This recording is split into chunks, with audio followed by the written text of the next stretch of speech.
अस्सलाम वालेकुम and welcome back to my channel. जी, यहाँ मैं तैयारी कर रही हूँ दावत की। आज हमारे घर आ रहे हैं गेस्ट और बेसिकली ये एक प्लान्ड दावत थी, लेकिन मैंने सिंपल सा मेन्यू डिसाइड किया था, तो मैंने सोचा कि एक दिन में ही सारी कुकिंग मैं कर लूँगी। और बस सुबह सुबह मैं आज जल्दी उठ गई हूँ और मैंने डिसाइड किया कि सबसे पहले जो है ना मैं अपना कुकिंग का काम स्टार्ट कर दूँ, क्योंकि जितना जितना जैसे जैसे कुकिंग का काम होता जाएगा, आगे बढ़ता जाएगा, एक मेंटली सुकून हो जाता है कि अच्छा हमारे पास ना डिशेस कंप्लीट हो रही हैं। अच्छा, मैंने कुकिंग जो है स्टार्ट की थी बीफ को गलाने से। सबसे पहले मैंने बीफ को कुकर में डाल के सारे खड़े मसाले वगैरह डाल के उसको ऑन कर दिया था। तकरीबन 20 मिनट के दम दे दिया था ताकि प्रॉपरली वो कुक हो जाए। और साथ ही साथ मैंने चिकन कढ़ाई की तैयारी शुरू कर दी थी। चिकन कढ़ाई का चिकन निकाल के मैंने उसको थोड़ी देर के लिए कढ़ाई मसाला लगा के और जिंजर गार्लिक पेस्ट लगा के थोड़ी देर मैरिनेट होने के लिए रख दिया था। आधा घंटा काफ़ी, अगर आपके पास थोड़ा टाइम ज़्यादा हो तो आप 1 घंटे के लिए भी रख सकते हैं, पर लेकिन मेरे पास अभी टाइम ज़रा शॉर्ट है और क्योंकि मैं एक दिन में ही सारी प्रिपरेशन कर रही हूँ और सारी कुकिंग मैंने डन करनी है, तो इसलिए I have to make sure कि मेरे खाना जो है ना टाइम से रेडी हो जाए। और चिकन कढ़ाई का बात यह कि मुझे हमेशा जब मुझे क्विक कुछ बनाना और कुछ अच्छा सा सालन भी बनाना और मैं चाहती हूँ कि बिल्कुल परफेक्टली वो डन हो जाए, तो मैं हमेशा चिकन कढ़ाई चूज़ करती हूँ। एक तो जल्दी भी बन जाती है और मज़ेदार भी बनती है। तो बस इसको थोड़ा सा भूना मैंने, और भूनने के बाद मैं इसको अभी दम पे लगा दूँगी और कोई एक्स्ट्रा पानी मैंने ऐड नहीं करना। चिकन अपना ही पानी छोड़ेगा और उसी के अंदर इसको जो है सारा इसकी जो गलने का प्रोसीजर है ना, वो सारा का सारा अपने पानी के अंदर ही गलेगा। कोई एक्स्ट्रा पानी इसके अंदर नहीं डालना। हाँ, ये है कि जो मैंने चिकन कढ़ाई का जो मसाला ऐड किया है, इस मसाले के अलावा जो 2 चीज़ें मैं इसके अंदर ऐड करूँगी वो नमक और काली मिर्च होगा, दैट्स इट। इसके अलावा और वो भी अगर आप चेक कर सकते हैं, अगर आपको लगे कि नहीं आपके लिए टू मच स्पाइसेस हो रही हैं तो आप बेशक स्किप भी कर सकते हैं, बट ये 2 स्पाइसेस एक्स्ट्रा होते हैं जो मैं डालती हूँ। बाकी चिकन कढ़ाई का जो मसाला इटसेल्फ होता है वो काफ़ी होता है।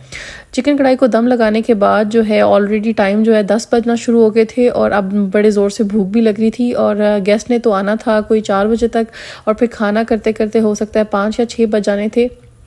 इसलिए मैंने कहा कि नाश्ता तो मैं साथ साथ डन कर लूँ।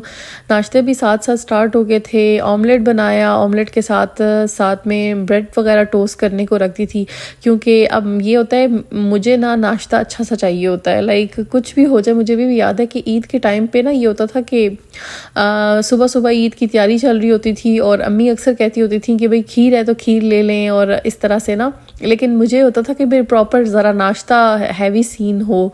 तो फिर अब्बू जो हैं क्या करते थे, ईद के दिन जो है वो हलवा पूरियाँ, चने और इस तरह का चीज़ें आ जाती थी। तो अम्मी अक्सर कहती भी थी कि अगर आप लोग अभी इतना हैवी ये कर लेंगे तो मैं इतने ढेर सारी जो डिशेस बना रही हूँ फिर ये लोग आप कब खाएंगे। लेकिन फिर वो उनकी भी जगह बना ही लेते थे, लेकिन ये होता था कि नाश्ता ना मतलब अच्छा सा चाहिए होता है। और वीकेंड पे तो ऐसे ही स्पेशल दिल करा होता है कि आप ना बहुत एहतमाम से नाश्ता करें। खैर आज के दिन बहुत एहतमाम से थे, but still we did really good नाश्ता। और ऑमलेट के साथ टोस्ट वगैरह ले लिए थे। साथ ही साथ मैं अपने चिकन को भी देख रही थी। यहाँ मेरा चिकन जो है ना ऑलमोस्ट डन हो गया था 80-90%। और अब इसके अंदर टाइम था कि मैं टोमेटो की प्यूरी ऐड कर दूँ। टोमेटो की प्यूरीज़ के लिए मैं क्या करती हूँ कि थोड़ा सा ऑयल लेती हूँ और ऑयल के अंदर ढेर सारे टमाटर जाएंगे, क्योंकि चिकन कढ़ाई है, कढ़ाई में मेन जो इंग्रेडिएंट होता है वो टमाटर ही होते हैं। तो मैंने उनको हाफ़ करके मैं रख देती हूँ ऑयल के अंदर और बहुत ही लो हीट के ऊपर उसको कवर कर देती हूँ। जब मैं अपना प्रोसेस स्टार्ट करती हूँ ना चिकन कढ़ाई का, तो सबसे पहले मैं चिकन कढ़ाई के अंदर यही प्रोसेस करती हूँ कि सबसे पहले मैं टमाटर को काट के ना हल्की आंच पे रख देती हूँ, ताकि मैं जब तक और कुकिंग करती रहूँ तब तक मेरे टमाटर जो है ना वो गल जाएँ। अब जब तक मेरा चिकन डन हुआ है ना, मेरी टमाटर की जो प्यूरी है ना, वो मेरी टमाटर बिल्कुल गल चुके थे। स्किन मैंने उतार ली थी और उनको हल्का सा मैश करके वो ऐड कर दिया था और उसके बाद उसकी भुनाई कर ली थी। तो चिकन कढ़ाई मेरी यहाँ पर डन हो गई थी। अब नेक्स्ट प्रोसेस था कि मैं अब मसाला स्टार्ट करूं, क्योंकि टाइम अब आहिस्ता आहिस्ता गुजरा था और मेरी स्टिल अभी मुझे एक डिश और बनानी थी। चावल और सालन के अलावा मुझे एक और चीज़ भी बनानी थी और सैलड भी बनाना था। इसलिए मैंने कहा अब जल्दी से ना ऐसा करती हूँ कि जो बीफ पुलाव है उसका मसाला रेडी कर दूँ। एक दफ़ा मसाला रेडी हो जाए, गोश्त भुना जाए, फिर तो बस दम लगाना है। और वो मैंने डिसाइड किया था गेस्ट आने से कोई आधा घंटा पहले मैं दम लगा दूँगी चावलों को। खैर यहाँ पे मैंने प्याज लिए, टमाटर लिए, अदरक लहसुन का पेस्ट लिया और सॉल्ट ऐड करके मैंने मसाले को अच्छी तरह भून लिया कि थोड़ा उसका ऑयल जो है ना वो सेपरेट हो जाए। अच्छा, शादी से पहले चावलों वाली रेसिपीज़ें, बिरयानी हो गई, पुलाव हो गया, मेरी एक बहन है वो बनाती होती थी, और पास्ता, लज़ानिया और इस तरह की जो सारी डिशेस थी ना वो मेरे ज़िम्मे होती थी और मैं बड़े शौक़ से बनाती होती थी। तो मुझे बड़ा मुश्किल लगता था कि चावलों में कितना पानी जाएगा, कितनी देर बाद दम उतारना, दम लगाना। तो मैं अक्सर अपनी अम्मी से कहती थी कि अम्मी आपको कैसे पता लगता है कि अब इतना दम काफ़ी है। लाइक हम ना प्रॉपर टाइम नोट करके कर रहे होते थे, तो अम्मी अंदाजे के मुताबिक भी कह देती थी कि बस अभी बंद कर दें। और बहुत ही हमेशा ही अम्मियों के हाथ का जो पुलाव होता था ना, वो हमेशा परफेक्ट निकलता था, कभी भी चावल जुड़े हुए नहीं। तो मैंने भी जब इनिशियली कुकिंग स्टार्ट की तो मुझे भी याद है शादी के बाद जब मैं फ़र्स्ट टाइम अपने हस्बैंड के लिए पुलाव बनाया था तो मेरे चावल अच्छे खासे जुड़ गए थे। लेकिन उसका एक अच्छी बात ये थी कि टेस्ट बहुत अच्छा था उसका, और उसके लिए मुझे जो है ना मज़े की बात लगी। मेरे हस्बैंड ने कहा नहीं टेस्ट बहुत अच्छा है और चावल जुड़ने की खैर है। तो ये है कि मतलब अगर आपको आपकी इनिशियल लेवल पे कोई आपकी ज़रा सी भी हौसला अफजाई कर दे ना, तो फिर आपके अंदर इम्प्रूव करने के चांसेस होते हैं आपको, क्योंकि जो भी आपकी गलतियाँ होती हैं ना आपको ख़ुद तो नज़र आ रही होती हैं कि अच्छा ये ऐसे नहीं, ऐसे होना चाहिए। लेकिन अगर कोई आपको पहली बार में ही अगर ये कह देना कि नहीं ये चीज़ अच्छी नहीं बनी है, तो वहीं से आपका जो मोटिवेशन होती है वो बिल्कुल ख़त्म हो जाती है और आप कहते हैं कि अच्छा भाई आपको अपने पे डाउट होना शुरू होता है कि शायद आपको आता ही नहीं बनाना। लेकिन ये है कि आहिस्ता एक्सपीरियंस का भी बहुत बड़ा हाथ होता है। लाइक आप जब भी कोई काम स्टार्ट करते हैं ना, तो एक्सपीरियंस जो है ना वही आपको जो है वो एक महारत देता है। लेकिन अल्हम्दुलिल्लाह अब इतनी प्रैक्टिस हो गई है, 3 साल में इतने चावल बनाए कि अब तो माशाल्लाह से अल्हम्दुलिल्लाह हर दफ़ा ही बहुत ही अच्छे चावल बन जाते हैं। लाइक पुलाव हो, बिरयानी हो।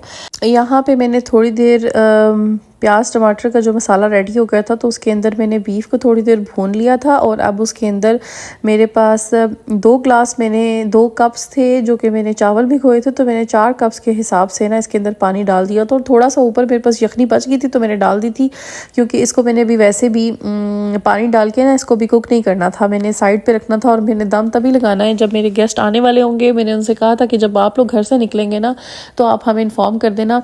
उनके घर से हमारे घर तकरीबन 45 मिनट्स की ड्राइव थी, तो मैंने कहा तब तक मैं आराम से जो है वो दम की तैयारी कर लूँगी। यहाँ मेरा बेसिकली चिकन कढ़ाई भी रेडी है और अब मेरा पुलाव भी तकरीबन रेडी है। सिर्फ मैंने चावल डाल के जो है वो इसको दम ही लगाना है, तो पुलाव भी तो कंप्लीट है। तो अब मैंने तैयारी शुरू की है लजानिया की। पहले मैंने डिसाइड किया था कि बच्चों के लिए पिज़्ज़ा वगैरह मंगा लेती हूँ या कोई पास्ता वगैरह बना लेती हूँ।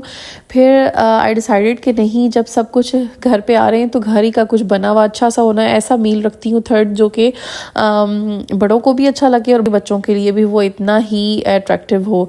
तो फिर मैंने लजानिया पे डिसाइड किया कि ऐसा करती हूँ, इन 2 चीज़ों के साथ एक डिश लजानिया कर लेती हूँ। यहाँ मैं अनियन को सौते कर रही हूँ और उसके साथ ही मैंने जिंजर गार्लिक पेस्ट भी इसके अंदर ऐड कर दिया। अब इसको थोड़ा सा गोल्डन ब्राउन सा होगा तो इसके अंदर मैंने बाकी सारे इंग्रेडिएंट्स जो है वो ऐड करने हैं। अच्छा, मैंने इसके अंदर डाला था जो चिकन, वो ऑलरेडी कुक्ड चिकन था। बेसिकली यहाँ स्टोर पे ना मिलता है रोटिस्ट्री चिकन और वो हलाल में अवेलेबल होता है, तो मैंने बस वही मंगवा लिया था कि चलो अलहदा से ना चिकन को एक अलग सेशन नहीं लगेगा, एक और चूल्हा नहीं यूज़ करना पड़ेगा खाली चिकन को बॉयल करने के लिए या दोबारा कुक करने के लिए। मैं यूजुअली जब भी बनाती हूँ ना चिकन लजानिया तो मैं ज़्यादातर क्या करती हूँ, श्रेडेड चिकन को ही यूज़ करती हूँ। तो बस उसको मैंने श्रेडेड चिकन को अनियन के अंदर थोड़ा सौते करना है, इसको थोड़ी देर भूनूंगी। स्पाइसेस में सारे बेसिक से स्पाइसेस जाते हैं, बट मैं इसके अंदर डाल रही हूँ तंदूरी मसाला, क्योंकि मुझे ना थोड़ा सा जो रेड सा एक कलर होता है ना वो बहुत अच्छा लगता है लजानिया में। और मैं चिकन के अंदर ही मैं डिफरेंट कैटेगरीज होती हैं, कुछ लोग चिकन अलहदा कुक करते हैं, रेड प्यूरी अलग बनाते हैं और वाइट सॉस अलहदा करते हैं, लेकिन मैं दोनों चीज़ों को कंबाइन कर देती हूँ। चिकन और रेड सॉस के बेसिकली जो रेड सॉस है ना उसके अंदर ही चिकन एडिड होता है। बस चिकन को मैंने मसाले के अंदर भून के इसके अंदर ब्लैक पेपर और ऑरिगेनो वगैरह ऐड करूँगी और फिर मेरे पास जो टोमेटो प्यूरी है ना वो मैं ऐड कर दूँगी। और टोमेटो प्यूरी के अलावा जो है इसके अंदर दो और इंग्रेडिएंट्स जाते हैं, that is tomato paste and chicken stock. Chicken stock इसलिए डालते हैं बेसिकली जब सारी चीज़ें थिक हो रही होती हैं ना, तो थोड़ा सा आपने रनी फॉर्म में करने के लिए आप चाहें तो खाली पानी भी ऐड कर सकते हैं, लेकिन फ्लेवर को इन्हांस करना हो और ओवरऑल उसका अरोमा डेवलप करना हो तो उसके लिए चिकन स्टॉक जो होता है वो बेस्ट होता है। आप चाहें तो as it is chicken cube भी ऐड कर सकते हैं, वरना आप पानी के अंदर चिकन क्यूब डाल के उसको डिज़ोल्व करके वो पानी यूज़ कर सकते हैं। मेरे पास ऑलरेडी चिकन स्टॉक पड़ा हुआ था तो मैंने जो है वही ऐड कर दिया था और मुझे अलहदा से चिकन स्टॉक ऐड नहीं करनी पड़ी थी। बट अगर मेरे पास जब कभी चिकन स्टॉक नहीं होता तो फिर मैं क्या करती हूँ कि चिकन की जो क्यूब होती है, चिकन स्टॉक क्यूब जो होती है वो बेसिकली मैं यूज़ कर लेती हूँ और ओवरऑल फ्लेवर जो है बहुत इन्हांस हो जाता है। सॉल्ट भी इस टाइम पे हम ऐड कर सकते हैं, लेकिन क्योंकि तंदूरी मसाला में इटसेल्फ जो होता है ना थोड़ा सा सॉल्ट भी सॉल्टेड होता है और मसालों में भी होता है, और ये जो चिकन कुक्ड मैंने ऐड किया था ये भी सॉल्टेड था, तो इसीलिए अब बीच में जो है मैं सॉल्ट बिल्कुल भी ऐड नहीं करूँगी। हाँ, थोड़ा सा ब्लैक पेपर और ऑरिगेनो वो ज़रूर ऐड करना होता है, लेकिन सॉल्ट मैं हमेशा एंड के लिए रखती हूँ ताकि चेक करूँगी, अगर मुझे लगा कि सॉल्ट थोड़ा सा और जाना चाहिए तो डाल लूँगी, वरना इट्स गुड टू गो। और इस स्टेज पे जो है वो तकरीबन मेरा सारा काम तकरीबन डन हो गया था। मेंटली पीसफुल हो रही थी, इसीलिए मैंने जाके कपड़े भी चेंज कर लिए थे, क्योंकि यूजुअली जब लास्ट मोमेंट पे आप खाना बना रहे होते हैं ना, तो स्टेजेस ऐसी होती हैं, फिर साथ साथ सिर्फ खाना नहीं चल रहा होता, आपके साथ साथ मैसी बर्तन भी होते हैं, किचन को भी क्लीन अप करना होता है, तो बहुत ढेर सारा काम हो जाता है। तो मैंने बीच में बेसिकली थोड़ा सा पॉज लिया था और मैंने जाके जल्दी से कपड़े चेंज कर लिए, हल्का हल्का सा अपना मेकअप भी कर लिया, और मैंने कहा मैं खुद रेडी होंगी ना तो मैं मेंटली तौर पे पीस होंगी, फिर मुझे भागना नहीं पड़ेगा। अच्छा, लास्ट में कोई ना कोई चीज़ आप अरेंज कर रहे हैं, और स्पेसिफिकली किचन को मैंने टारगेट था कि किचन जो है वो बिल्कुल क्लीन हो। मेरे पास एक्चुअली ओपन किचन है, तो ओपन किचन का सबसे बड़ा नुकसान यही होता है कि गेस्ट आते हैं और गेस्ट के सामने जो है ना वो किचन नज़र आ रहा होता है, लाइक साथ ही सिटिंग एरिया और सिटिंग एरिया के बिल्कुल साथ जो है ना ओपन किचन है। तो इसलिए अब उसमें ये होता है कि आपको अच्छा लगता है कि आपकी तरफ कोई आए और आपका घर जो है ना वो साफ़ सुथरा हो, और स्पेसिफिकली अगर किचन में थोड़े से बर्तन भी सामने पड़े हों तो ऐसे लगता है पता नहीं कितना मैसी किचन है।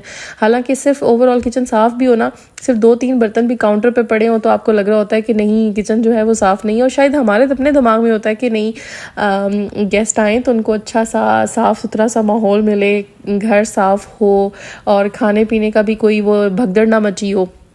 तो this time I was more compose. हालांकि मैं एक दिन में ही सारी कुकिंग कर रही थी, बट स्टिल मैं बड़ी पुरसुकून थी और मैंने 1 बाय 1 जो है ना अपनी डिशेस कंप्लीट कर ली थी। और बस चिकन मेरा जो बैटर है, रेड सॉस और चिकन वाला बैटर यहाँ पे रेडी है। नेक्स्ट काम जो है वो मैंने वाइट सॉस बनानी है, और वाइट सॉस बनाना वैसे भी बहुत ईजी और जल्दी बन जाता है, तो मैंने इसके बाद जो है फ़ौरन से तैयारी शुरू कर दी थी वाइट सॉस की। जी, यहाँ साथ ही मेरी रेड सॉस कंप्लीट होने पे मैंने साथ ही वाइट सॉस की तैयारी शुरू कर दी है, और बटर लिया है, बटर के अंदर थोड़ा सा ऑयल ऐड किया था, और इसके अंदर मैंने मैदा ऐड किया और इसको थोड़ा सा भूनूंगी, और भूनने के बाद मैंने इसके अंदर ऐड करूँगी दूध, और दूध के बाद साथ साथ ही अपनी ना थिकनेस जो है वो बढ़ाता जाएगा, साथ साथ दूध ऐड करना है थोड़ा थोड़ा करके, थोड़ा थोड़ा ऐड करेंगे तो उससे ये होगा कि आपको कंसिस्टेंसी का अंदाज़ा होगा। But I use to keep my white sauce little bit runny, क्योंकि थोड़ी देर बाद जब आप उसको छोड़ देते हैं ना तो वैसे ही थिक हो जाती है, तो मैं थोड़ा सा उसको रनी रखती हूँ। मुझे थोड़ा सा सॉसी फ्लेवर जो होते हैं ना लजानिया के वो अच्छे लगते हैं। तो बस यहाँ पे मेरी तकरीबन सॉस भी रेडी है। इसके अंदर स्पाइसेस जो हैं वो बिल्कुल बेसिक से जाते हैं। मैं ऑरिगेनो ऐड करती हूँ और ब्लैक पेपर की जगह वाइट पेपर ऐड करती हूँ, और सिर्फ ये 2 स्पाइसेस हैं जो इसके अंदर जाएंगे, oregano and white pepper with some salt. जितनी आप क्वांटिटी में बना रहे हैं ना उसके हिसाब से आपने जो है वो दूध ऐड करना है, लेकिन दूध जो है वो आहिस्ता आहिस्ता ऐड करेंगे तो उसका फ़ायदा ये होगा कि लम्प्स नहीं बनेंगे, क्योंकि एक दफ़ा लम्प्स बन जाएं तो उनको ब्रेक करना भी बड़ा मुश्किल है। लेकिन विस्क जो है ना वो ओवरऑल बहुत हेल्प करता है।